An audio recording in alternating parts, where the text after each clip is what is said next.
This year was weird, right? Am I not the only one who kind of got that vibe? There was a lot of great music that came out, and overall, I enjoyed the year, but I don't know, there was still a weird, hollow feeling. Like, even with all of this, 2025 was still kinda meh. I still think this was a good year, especially compared to legitimately awful years like 2023, but there was a real lack of big year-defining moments. And what's music without aura and hype moments? So let's jump in and talk about the year overall, some specific topics I kept track of, what I liked, and looking at next year. The early part of this year didn't really have much, mainly due to how bombastically 2024 ended. Most of the top artists put out albums in the last 4 months of that year, so when it came to what was happening in January to March 2025, there were a ton of good albums at the start of this year, and when I go back and compare it to the start of 2024, it's miles better quality-wise. But the reason why I went back there in the first place was because there was an energy in 2024, even before the rap civil war happened, that was non-existent in 2025. Half of these albums sucked, and people were dancing in the street. The Weeknd album was forgotten by April. Maybe I'm crazy, but it seemed like because there were so many albums this year that we spent tons of time hyping up, we ignored good albums that were actually released. Could be that.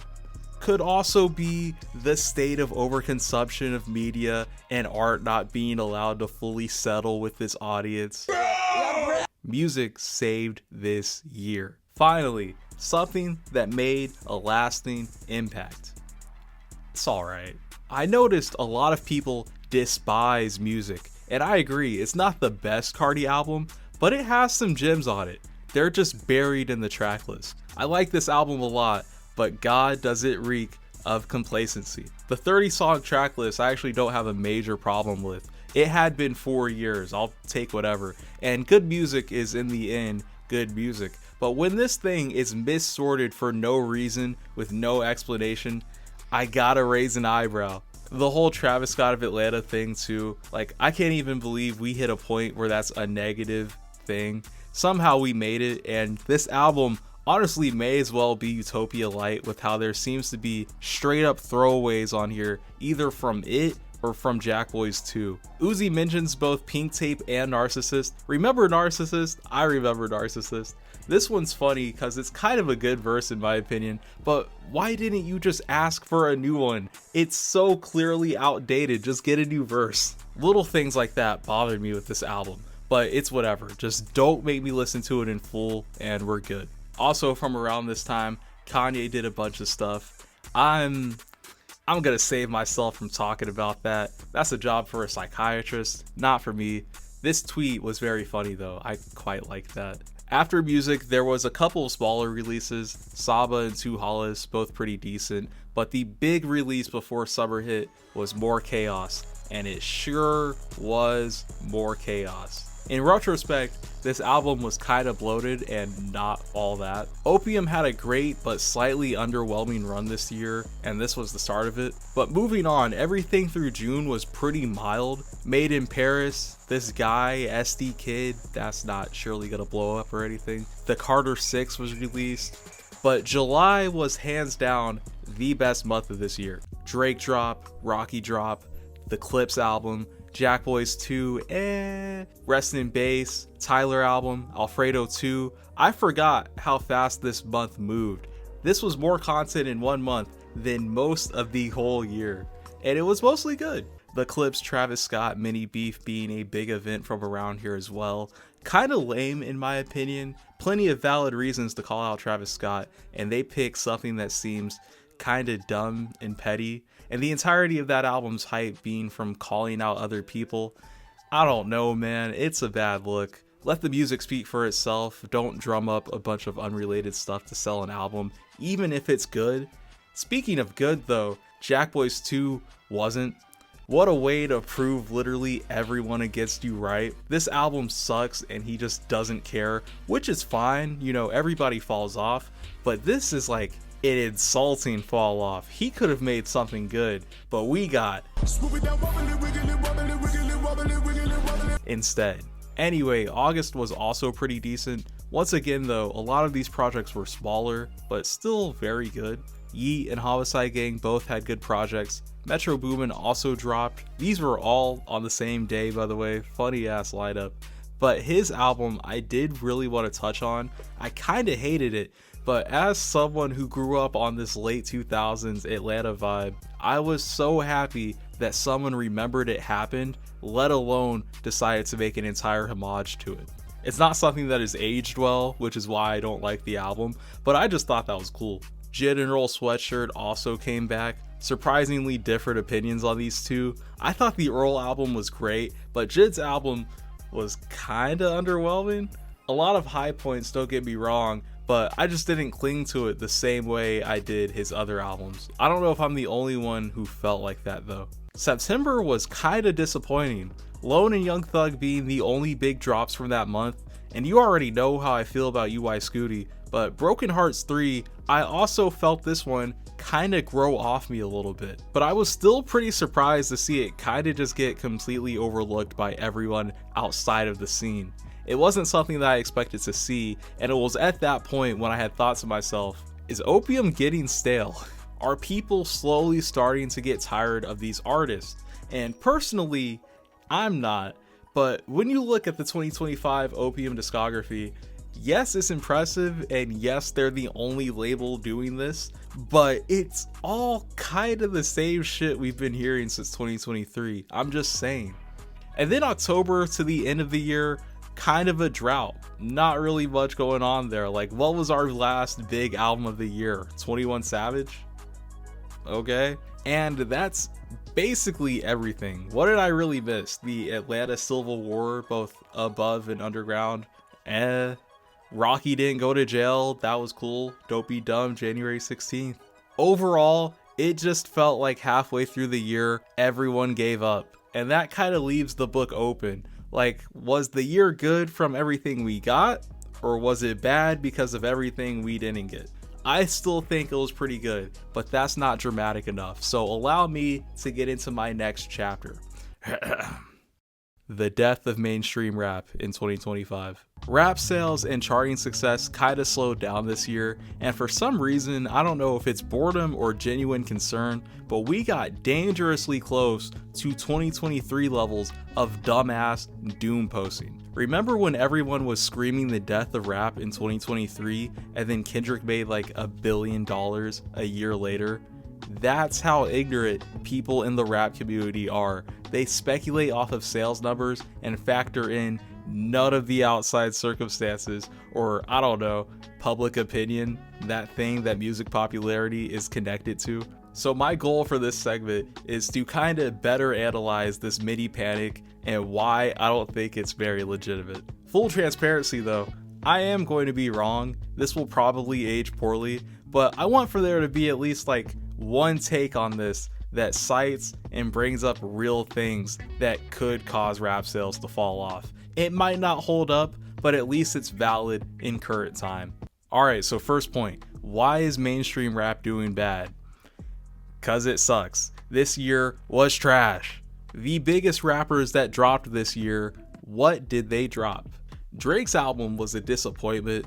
I remember being so hyped for this, thinking that there was a slight chance, a little hope, that this would be the return of Nothing Was the Same era Drake, the guy who was making better R&B than like half of the actual R&B genre at that time. But nope, only song on here that I'll defend is Greedy. If the whole thing could have been like the outro, I would have loved this album.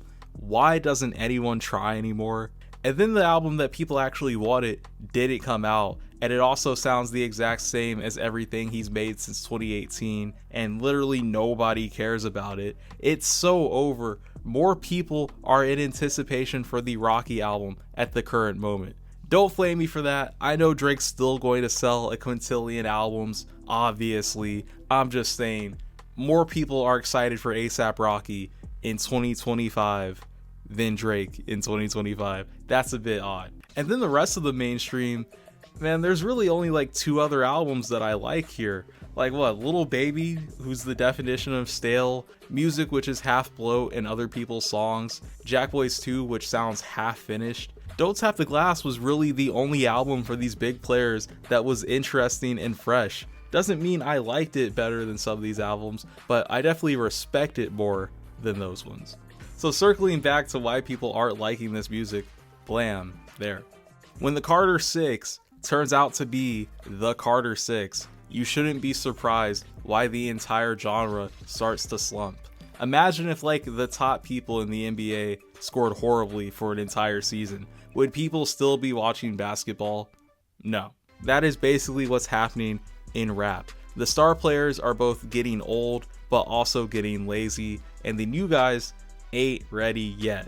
It looks like the death of the genre on paper, but it's just the beginning of a new cycle, in my opinion.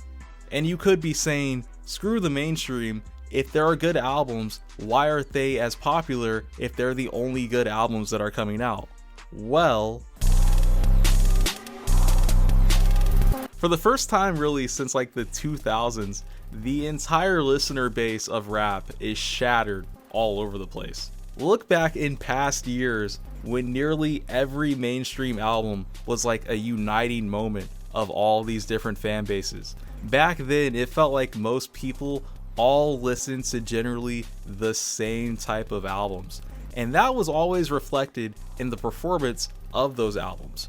Now, it's nothing like that. Not only is half of the mainstream circle on bad terms with each other, which trickles down to their fan base, but rap is just a lot more diverse now than it was in like 2018, for example.